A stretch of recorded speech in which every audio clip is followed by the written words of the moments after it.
ብዙ ሰዎች የማያውቁት የቴዲ አፍሮና የአምለሰት ሙጬ የፍቅርና የትዳር ታሪክ ምን ይመስላል? ሰላም ውድ የቱልቱላ አዲስ ወሬ ቲዩብ ቤተሰቦች እንደምናችሁ። ዛሬ በኢትዮጵያ ታዋቂ ስለሆነው ስለ ቴዲ አፍሮ እና ስለ ባለቤቱ ወይም ተዋናይት አምለሰት ሙጬ የፍቅርና የትዳር ታሪክ እንመለከታለን። ቪዲዮውን ከመጀመራችሁ በፊት ቻናላችንን ሰብስክራይብ በማድረግና ቪዲዮውን ላይክ በማድረግ ይጀምሩ። ቴዎድሮስ ካሳሁን ወይም ቴዲ አፍሮ ተብሎ የሚጠራ ታዋቂ የኢትዮጵያ ዘፋኝ ነው። በሙዚቃው ዓለም ውስጥ ብዙ የተወደደ ሰው ሲሆን ዘፈኖችም በሚሊዮኖች ሰዎች ይሰማሉ። አምለሰት ሙጬ ደግሞ ታዋቂ የኢትዮጵያ ተዋናይ ናት።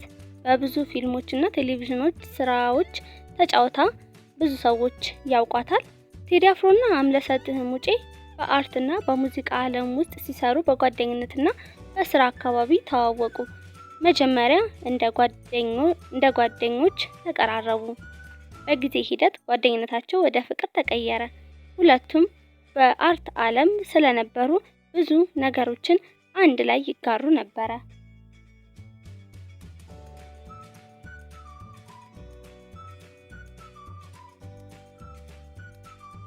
ከብዙ ዓመታት ግንኙነት በኋላ ሁለቱ በ2012 ዓመተ ምህረት አካባቢ ተጋብተዋል።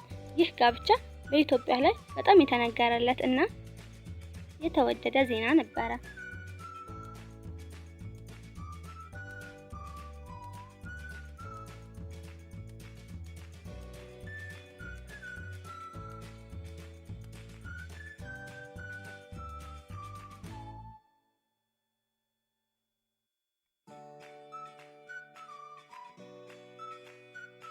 ቴዲ አፍሮና አምለሰት ሙጬ አሁን ደስተኛ የቤተሰብ ህይወት እየኖሩ ይገኛሉ። የአራት ልጆች እናትና አባትም ሆነዋል። ነገር ግን ሁለቱም የግል ህይወታቸውን ብዙም በሚዲያ አያጋልጡም።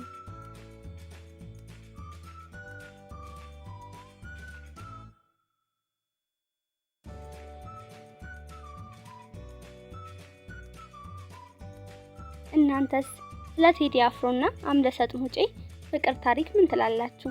አስተያየታችሁን በኮሜንት ላይ ጻፉልን። ቪዲዮውን ወደዳችሁት ላይክ እና ሰብስክራይብ ማድረግ አትርሱ። ቀጣይስ ስለ የትኛው አርቲስት የፍቅር ህይወት ወይም የትዳር ህይወት እንድንሰራላችሁ ትፈልጋላችሁ?